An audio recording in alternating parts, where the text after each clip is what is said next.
dottin inn á æfingu hjá danshópnum Sporinu. Hér heldur betur líf og fjör og þau ætla að ráðast í það að kenna mér hérna dans. Við ætlum að sjálfsögðu að taka þau tali. Hér sameinast hamingjan held ég sveimir þá. Við skulum sjá hvernig mér reiðir af.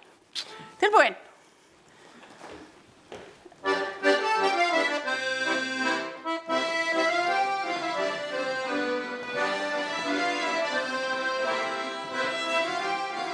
Danshópurinn Sporið. Nú veit ég ekkert hvaðan þessi hópur komin. Hver eru þið? Við erum svona það bil 30 manns, hljóðfæraleikarar og dansarar. Við séum ekki svona með 2 til 4 eftir atvikum að hljóðfæraleikara á hverju sýningu. En síðan restina af okkur eru dansarar og formaðurinn okkar, Hafdís Pétursdóttir, hefur stýrt okkur frá upphafi og það er eitthvað 25 ár sem við höfum verið að þessu. Og það nú alveg rétt, það veit enginn af okkur. Við erum stundum á miðvikudagskvöldum að dubba okkur upp til þess að fara að sýna fyrir ferðamenn, bandaríska eða fara borð í skemmtiferðaskipin og sýna fyrir þá sem eru þar. Við höfum dansað eiginlega út allt, við alls kyns aðstæður. Einu sinni fóru nokkur pör til Kína og einu sinni fórum við upp á Langjökul að sýna, komum undan rútu í slagviðri og rigningu en við gerum það nú helst ekki. Gott gólf nauðsynlegt. En já, og við sýnum sem sagt, við köllum okkur danshópinn Sporið af því að það þá ekki eins þröngt og að segja þjóðdansahópurinn Sporið af því okkur finnst að dansar sem voru iðkaðir á Íslandi alveg fram á 20. öldina séu í raun líka þjóðdansar. Þannig að við notum þá alveg inn í okkar prógram. 25 ár segiru. Hvernig byrjar þetta í upphafi? Hverjum dettur í huga að stofna danshóp? Það var tilefni, það vantaði einhverja til þess að gera eitthvað á skandinavísku móti, vinabæjamóti í Borgarnesi, segir man rétt.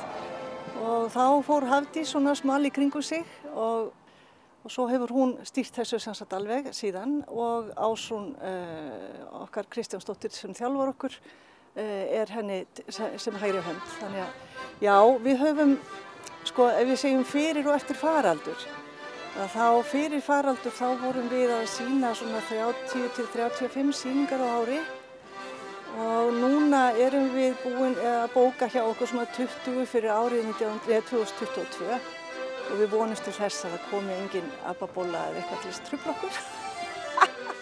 Mér finnst þetta alveg magnað, eitthvað svona demantshópur, þú veist, sem að bara sprettur þetta upp, við svo skrítið ekki að vita af ykkur. Hvað hittist þið oft þess að æfa eða eru þið bara komið með þetta og getið bara mætt þess að sýna?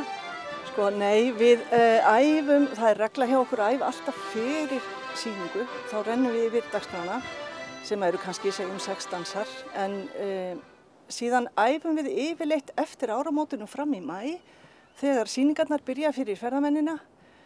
Það er ekki næstu því eins mikið það að Íslendingar sækist eftir hópnum. Kannski vita ferðaskrifstofurnar betur á okkur heldur en Íslendingar, ég veit það ekki. En við höfum virkilega haft gaman að þessu. En fyrst og fremst myndi ég segja þetta þessi félagskapur og að vinna saman. Í dansinum þurfum við alltaf að passa upp á næsta par og við erum yfirleitt að dansa alltaf hvert við annað. Þess vegna var faraldstímabilið svo erfitt fyrir danshópa út allan heim. Við vorum bara hálfgrátandi heima af því að við erum alltaf, þetta snerting, þetta sífellt snerting. Við erum ekki bara, við erum nú flest hjón en við erum ekki bara alltaf að dansa saman heldur líka við hina. Og svo höfum við í gegnum tíðina að þróa með okkur svona kynningu á dönsunum.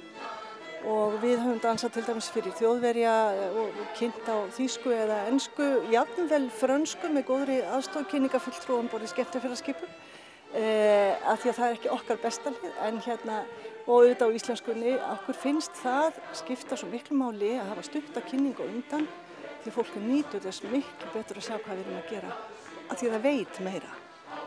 En svo má ekki gleyma því, það sagt að þjóðdansar skapi hamingju og ég held að sé bara rétt vegna þess að þegar við hittumst, það er svo gaman hjá okkur. Og við bara gleðjumst bara við það að æfa og hvað þá að sýna og svo kemur auðvitað alltaf eitthvað upp á sýningum eða aðstæða mjög skrítin sem okkur er boðið upp á eins og borði í skipi. Við fórum einu sinni borði rússneskt skip með auðkýmingum í nokkur ár síðan og þá var allt í einu bara blasti við teppi á gólfinu og þá urðum við svona aðeins að endurskipuleggja. Hvað er þetta stór hópur? Við erum svona yfirleitt eins og á sýningum, þá pössum við að hafa þessu yfirleitt 4 til 6 pör lágmark. Og við eigum mikinn uppáhaldsdans sem heitir Vefarinn og hann sýnum við gjarnan með 5 eða 6 pörum að lágmarki. En við erum alveg 30 í hópnum og það er svona að bætast við en það er samt svolítið erfitt að ná unga fólkinu inn, en það er samt aðeins að byrja. Bæði það eru margir sem eru að sauma sér búning, konur sauma sér búninga á námskeiðum sem er mjög gaman og þannig maður fann að sjá þetta meira og svo bara smittar þetta út frá sér eins og þegar verður að dansa skottis í 3. bekk í Kvenn og þetta er ennþá hægt að sjá þetta en þetta er samt, það kunna ekki margir orðið vals og ræl sem að sumt af þessu byggir á þannig að þetta er svona hverfandi en við gefumst ekki upp og vonumst til þess að það komi ungt fólk og taki við kyndlinum af hópnum og komi inn í hópinn og haldi áfram því sem við erum að gera eftir einhver ár. En þetta er ægilega gaman og gefandi. Maður heyrir að þetta er miklu meira heldur en einhverjar stöku æfingar í félagsheimilum hérna.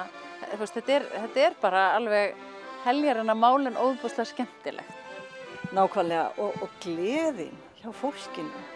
Við höfum dansað stundum fyrir svokallaða svona forréttindahópa sem hafa í raun þá þetta fólk sem hefur séð allt.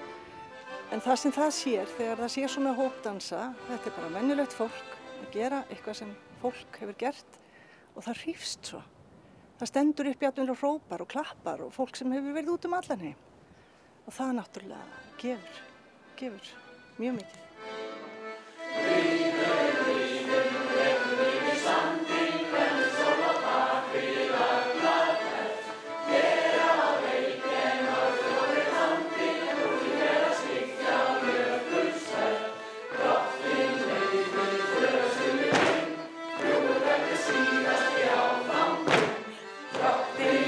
Við sjáumst svo í næsta þætti eftir sumarfrí. Takk fyrir áhorfið í kvöld.